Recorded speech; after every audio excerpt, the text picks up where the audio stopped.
Consider a sphere of radius r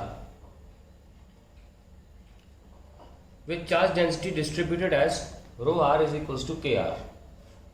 आप देख सकते हैं चार्ज डेंसिटी जो है वो प्रोपोर्शनल टू रेडियस है। अभी तक हमने ऐसी चार्ज डेंसिटी नहीं देखी जिसमें चार्ज डेंसिटी यूनिफॉर्म ना हो। अभी पहली बार क्वेश्चन ऐसा आया इसमें चार्ज डेंसिटी यूनिफॉर्म नहीं है।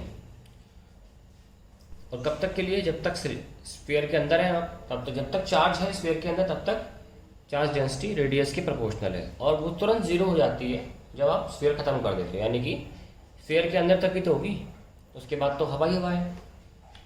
तो ये कह रहे हैं कि इस तरीके के चार्ज डिस्ट्रीब्यूशन के लिए हर जगह इलेक्ट्रिक फील्ड निकाल लीजिए। ये बहुत ही अच्छा क्वेश्चन है। कंपटीशन के क्वेश्चन एग्जाम में इस तरीके के क्वेश्चन बहुत आते हैं एमसीक्यू में। और मैं आपको एक शॉर्टकट बताऊंगा।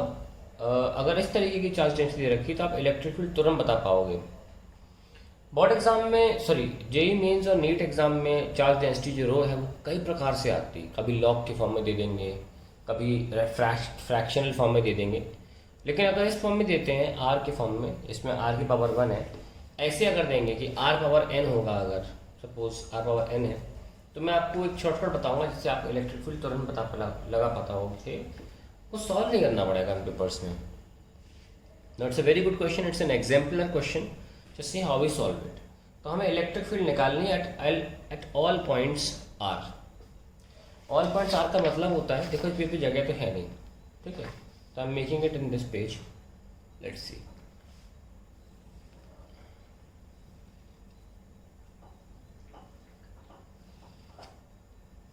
ऑल पॉइंट्स आर का मतलब हुआ कि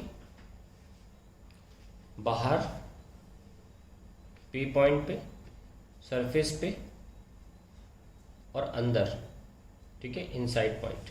नाउ हमें ये भी समझना होगा कि charge density rho is equal to K R का मतलब क्या है। यहाँ मैं दिखा देता हूँ। मतलब ये है कि जैसे जैसे रेडियस के सरफेस की तरफ जा रहे हो चार्ज डेंसिटी बढ़ती चली जाती है, थोड़ी कम, थोड़ी ज़्यादा, और ज़्यादा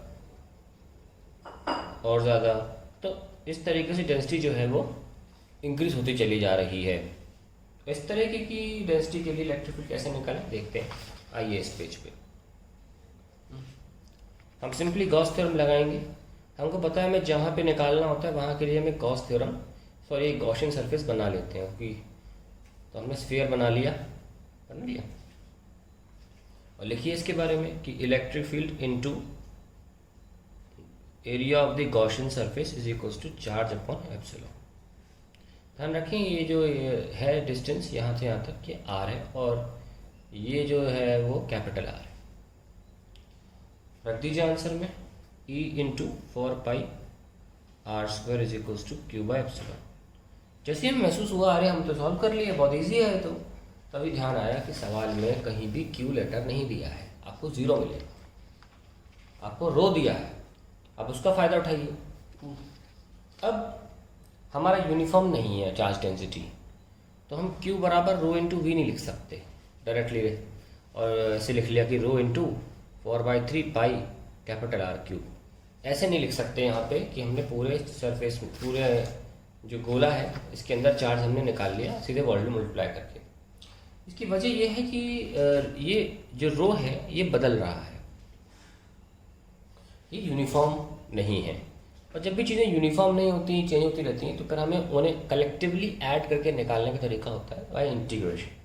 तभी आपको बोला था कि आप ये तरीका भी सीखें जिसमें डिफरेंशियल फॉर्म में लिखना पड़ता हो। तो D Q is equal to rho D V. फिर हम उसे क्या करेंगे, रो को रख लेंगे, जैसा ट्रेंड दिखा रहा है कि रो ट्रेंड दिखाता है प्रोपोर्शनल टू आर पावर 1। वो ट्रेंड रखकर फिर इंटीग्रेट करेंगे तो पूरे बॉल के अंदर चार्ज मिल जाएगा। तो इस सवाल में एक्चुअली बस यही क्यू निकालने का सारा खेल है जो बेसिक इंटीग्रेशन से करा जा सकता है। अब वॉल्यूम क्या होता है 4/3 पाई आर क्यूब। तो D V by D R निकालेंगे तो क्या मिलेगा आपको 4/3 pi 3r² into, sorry 3r², 3 cancel, so D V क्या हो जाएगा 4πr² dr। डी वी मिल गया हमको। तो डी क्यू क्या हुआ, रो मतलब के आर और डी वी मतलब 4πr² dr।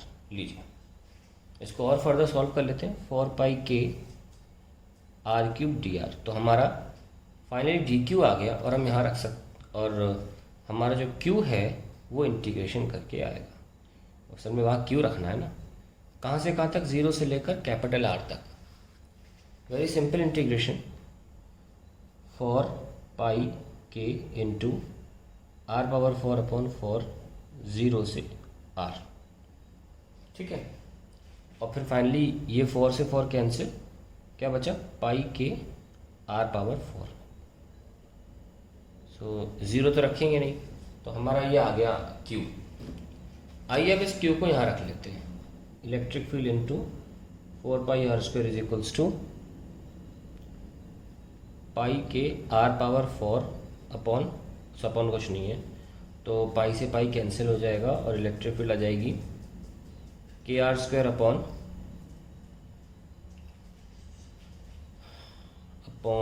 एप्सिलॉन लिखना भूल गया, सॉरी। हाँ ठीक है, के R square pi K R square बचा और क्या बच रहा है यहाँ पे 4 R square, so 4 epsilon R square. So ये हमारा आउटसाइड पॉइंट पी के लिए इलेक्ट्रिक फील्ड हो गई। The beauty of the question resides in its answer. No matter what kind of charge distribution you have, if you are on the outside point, EP for a sphere is always proportional to 1 by r square. That's the beauty result of the question. No matter what kind of charge density you have inside, you will always come up with the same answer कि outside तो 1 by r square ही होगा। तो ये बहुत important result है, चाहे charge density कैसी भी हो, आउटसाइड हमेशा 1 बाय आर स्क्वायर होगा। इसकी वजह सुनिए क्यों। इसकी वजह यह है कि जब भी आप बाहर निकाल लेंगे आप चार्ज को पूरा इंटीग्रेट करोगे 0 से कैपिटल आर तक, और फिर ये पूरा चार्ज जो है कांस्टेंट बन के आएगा। ये हमारे वेरिएशन पे फ़र्क पैदा नहीं करेगा इलेक्ट्रिक फील्ड की। देखो हमने पूरा चार्ज लिख लिया है, तो ये पूरा टर्म जो है पाई तो कैंसिल हो गया, तो K R square by 4 epsilon to make a constant. So no matter आपका लॉग में हो, इसमें हो, उसमें कहीं पे भी हो, किसी भी फॉर्म में आपका अगर रो दे रखा है चार्ज डेंसिटी, अभी तक खैर पावर आर पावर हमने दे रखा था, कुछ भी दे रखा होगा कि rho is equals to K log R, उससे कोई फर्क नहीं पड़ेगा, हमेशा आपका end result 1 by R square ही आने वाला है, क्योंकि वो 1 बाय आर स्क्वायर इस तरफ की गॉसियन सरफेस से आएगा और यहाँ जब चीज़ होगी वो टोटली कांस्टेंट होगी, that will not be a part of variation of electric field. तो याद रखिए इस बात को। ना अब हमारे पास आ जाता है सरफेस के लिए। सरफेस के लिए हम क्यों ना यही लिख लें ई सरफेस, क्योंकि हमें सिर्फ R equals to capital R लिखना है। तो के सॉरी ये पावर 4 है, तो स्क्वायर बचेगा ऑन 4 एप्सिलॉन, ठीक है। और कंफ्यूज ना होना, ये जो के है ये इलेक्ट्रोस्टैटिक कांस्टेंट नहीं है, 1/4 पाई एप्सिलॉन नहीं है। सवाल में एक ऐसी कांस्टेंट दे रखा है, जैसे एक ऐसी कांस्टेंट दे रखा है। तो अगर हमें नौवताई लिखने की फोर्स का फॉर्मूला या जिसमें इलेक्ट्रोस्टैटिक कांस्टेंट आएगा, हम उसमें के की जगह 1/4 पाई एप्सिलॉन से मेंटेन रखेंगे ताकि हमें कन्फ्यूजन ना हो। तो सरफेस पे हम सीधे small R is equals to capital R रख सकते हैं, तो वो स्मॉल आर 2 वाला पावर 2 काट देगा, तो यहाँ पे स्क्वायर बचेगा। और हमने देख लिया कि कैसे हम इसका आंसर निकालते हैं, ठीक है। अब आ रही है इनसाइड पॉइंट। इनसाइड की बात करते हैं। ई इनसाइड की बात करें अगर, तो electric field into 4 pi R square. आओ वहाँ डायग्राम में देख लीजिए, अगर मैं इनसाइड की बात करूँ तो सिर्फ इनसाइड का चार्ज आएगा ना, बस। और इनसाइड का ही हमारा गॉसियन सरफेस का ही रेडियस लेते हैं हमेशा, तो हमने अभी तक तो वही लिखा है कि electric field into 4 pi R square which is equals to Q dash by epsilon. हम सबको पता है कि क्यू अगर पूरे में चार्ज क्यू है तो क्यों ना थोड़ा सा डिफरेंस करने के लिए हम इनर स्फीयर पे क्यू डैश जो है इनर स्फीयर पे अंदर जो चार्ज है वो क्यू डैश मार ले। क्यू डैश कैसे सॉल्व किया जाएगा, बहुत सिंपल है। आपको सेम इंटीग्रेशन करना है, बस 0 से कैपिटल आर नहीं जाना है कि नहीं, 0 से कोई स्मॉल आर चले जाओ, बस खत्म। अंदर पता करना है ना, तो इंस्टेड ऑफ 0 से कैपिटल आर हमें 0 से स्मॉल आर तक जाना है। तो मैं इस टर्म को उठा रहा हूँ डायरेक्ट, पूरा लंबा नहीं करना। आप भी कल को एग्जाम में आता है, यहीं से उठाइए, डेरिवेशन आता है तो अब यहीं से उठाइए और वहीं सॉल्व कर दीजिए 0 से कैपिटल आर की जगह, क्योंकि हम सिर्फ यहीं तक जा रहे हैं आर तक, तो 0 से छोटे आर तक ही इंटीग्रेट करिए। तो उठाइए 4 pi K R cube, Q dash is equals to integration of 4 pi K R cube D R, ठीक लिखा है देख लो मेरा, आर क्यूब डी आर। 0 से इनसाइड पॉइंट है तो आर ही मेंटेन रखें, So we have 4 pi k r power 4 by 4 cancel, so we have pi k r power 4. That is the inside charge. हम चाहते तो ये भी नहीं करते, हम चाहते तो सीधे डायरेक्टली यहीं रख देते, पर मुझे ऐसा लगता है कि शायद बच्चे समझ नहीं पाते कि डायरेक्टली कैसे रख दिया यहाँ पे चार्ज. खैर ये हमारा आंसर आ गया. हम इसे फिट कर सकते हैं. E into 4 pi R square is equals to what is Q dash, it is pi K R power 4 upon epsilon. तो पाई से पाई कैंसिल हो जाता है और फाइनली इलेक्ट्रिक फील्ड आ जाती है कि आर स्क्वायर, क्योंकि ये कैंसिल हो रहा है sir, upon 4 epsilon. Now see the kind of electric field we have. We have parabolic electric field where electric field is proportional to r square. तो अगर हम ग्राफ बनाने जाएंगे तो कैसा बनेगा, पैराबोलिक यहाँ तक, और वैल्यू कितनी होगी, ये r इक्वल्स टू r है और ये मैक्सिमम वैल्यू होगी सरफेस पे, which will be equal to K R square by 4 epsilon. And then it will follow the same way जैसे कि होता है किसी भी पॉइंट चार्ज या स्फीयर में. तो हमने पहला पार्ट तो बड़े आसानी से कर दिया, और क्यों ना इनको हम लिख लेते हैं ताकि आपके पास भी हो कि for R greater than R electric field क्या आया, K R power 4 upon 4 epsilon R square. ठीक है. For R equals to R electric field आया K R square upon 4 epsilon. And for R less than R आया तो electric field आई K R square upon 4 epsilon. That is the final answer we have for all values of R, outside, surface and inside. Now we going for the second part. हमको second part करना है, उसके लिए we will also require another page. निकाल लेते हैं. चलिए देखिए second part क्या है. Suppose the total charge on spheres is 2e, where e is the electron charge. Surface मतलब अंदर जो चार्ज था पूरा 2e है.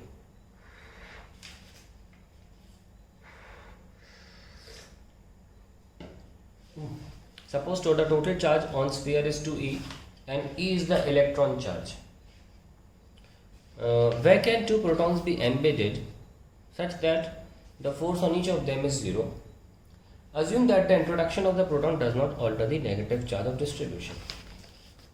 अब देखिए जैसे कि हमारे पास ये स्फीयर था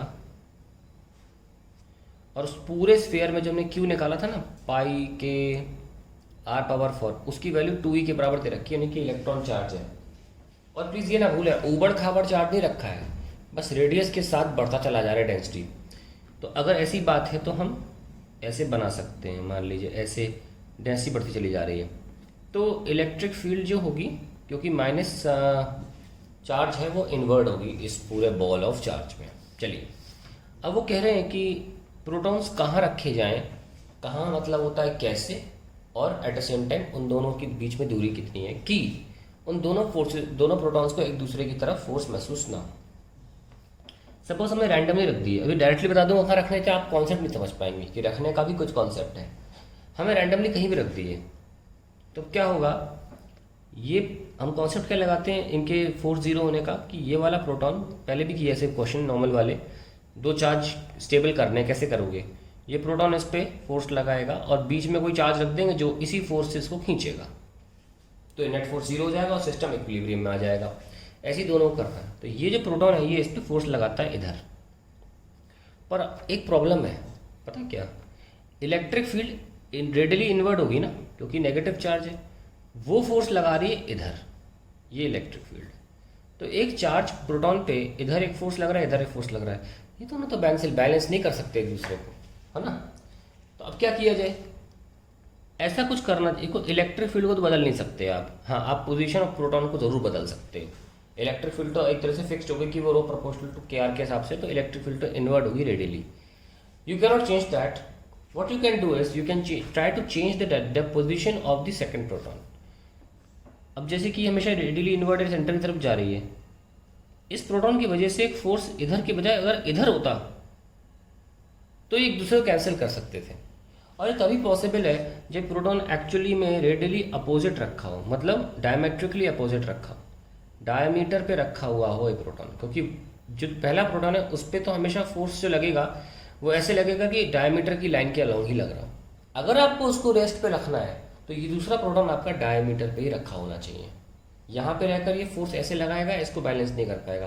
पर डायमीटर पे होगा तो कुछ एक पर्टिकुलर डिस्टेंस पर हो सकता है कि ये ऐसा फोर्स लगा रहे जो इलेक्ट्रिक फील्ड के फोर्स को काउंटर कर सके और नेट फोर्स जीरो हो सके।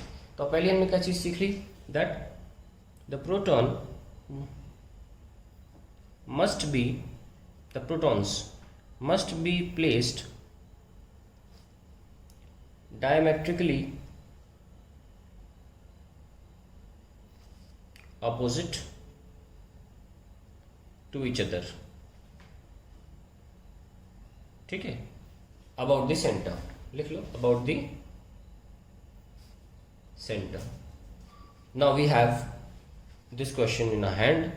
So this is the center, this is one proton, this is second proton, this is the electric field, and this is the force due to the proton, and this proton becomes stable and automatically this also becomes stable।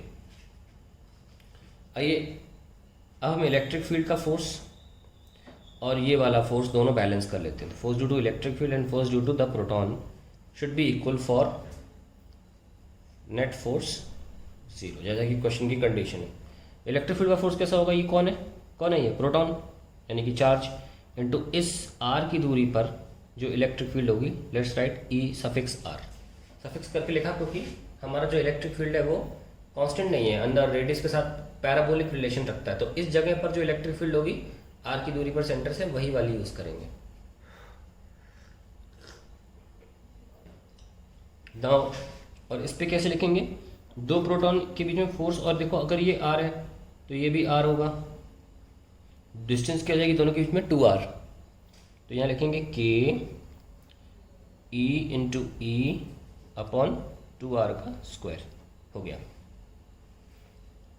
Now हम एक ही cancel कर सकते हैं, और जो ई है वो r के हिसाब से कितना है, ये देखो कहाँ गया, इनसाइड पॉइंट, ये रहा, तीनों लिखे थे ना, के आर स्क्वायर बाय 4 एप्सिलॉन, ये हमें पुट करना होगा, K R square by 4 epsilon is equals to, अब तुरंत मैं इसको 1/4 पाई लिख दूँ, नहीं तो कांस्टेंट प्रॉब्लम करेगा, 1/4 पाई एप्सिलॉन ई अपॉन 4r स्क्वायर लीजिए। अब बहुत आराम से काटिए, देखो 4 एप्सिलॉन कैंसिल, ठीक है, और के तो कांस्टेंट है खैर, तो r पावर 4, हमें तो डिस्टेंस निकालना है ना क्या होगा इनके बीच में, तो ई अपॉन r पावर कितना बचा 4 पाई के, ये हमारा आंसर आ गया r के बारे में। And then we can write r is equals to E upon 4 pi K power 1/4। Now we have to find out ऐसा आंसर कि मीटर में देखे कुछ, उसके लिए तरीका है कि हम k की वैल्यू जो कांस्टेंट था उसकी निकाल सकते थे, क्योंकि हमें q बराबर 2e दे रखा है, तो यहाँ पे k is equals to 2e upon pi r power 4, ये देखो हमने निकाल लिया। अब यहाँ पुट कर देते हैं इसको, सो ये r is equals to E upon 4 pi into 2e upon pi r power 4, तो एग्जैक्टली हमने k की वैल्यू रख दी है 1/4, ओवरऑल 1/4 है, 1/4। चलिए ई से ई कैंसिल, ठीक है, और पाई से पाई कैंसिल, 4 2 8 बचा, r पावर 4 ऊपर चला गया, r पावर 4 अपॉन 8 पावर 1/4। अब आप देख सकते हैं 4 अपॉन कट जाएगा और ये आ जाएगा 2 क्यूब और पावर 1/4, तो दैट इज r की पावर 2 3/4। अब ये कैसे निकाला जाए, थोड़ा सोचो ज़रा, निकालना नहीं बट मुझे मज़ा आता है निकालने में वैल्यू से इस तरह की, ठीक है, कैसे निकाल सकते हैं 3/4 का मतलब कैसे क्या हो गया, चलो छोड़ो, आप लोग देखना इसमें क्या एग्जैक्ट वैल्यू आएगी, तो we can get an idea कि यार कितनी दूरी पर एक्चुअली हम प्रोटॉन रखेंगे। तो we have got the value for, तो सेंटर से प्रोटॉन कितनी दूरी पर रखा जाए कि 4 0 हो जाए। We have solve the question, it's a very good question. Second part तो लिटरली जेई एडवांस लेवल है, और लेकिन first part can easily be solve, मतलब फर्स्ट पार्ट। अब मैं आपको ट्रिक बताऊंगा, जब भी आपका रो जो होता है प्रोपोर्शनल टू अगर पावर 1 है तो इलेक्ट्रिक फील्ड हमेशा एक पावर ज़्यादा आएगी, अगर रो प्रोपोर्शनल टू R2 है तो electric field proportional to R³ आएगी, ये हमेशा रहेगा, ध्यान रखना है इस बात का। तो ये आपको MCQs में हेल्प कर सकता है क्योंकि NCERT क्वेश्चन है, और अगर आना है तो छप के आता है in any case in NEET and mains exam इस तरह का क्वेश्चन, तो कि नीट मेंस की इतनी लेवल नहीं होती, तो अगर वो एडसीआरटी क्वेश्चन देते हैं एडिशनल एक्सरसाइज या एग्जाम्पलर का, तो उसे बदलते नहीं है इतना, ठीक है। तो this is the whole solution for the question, very good question, practice it as much as you can.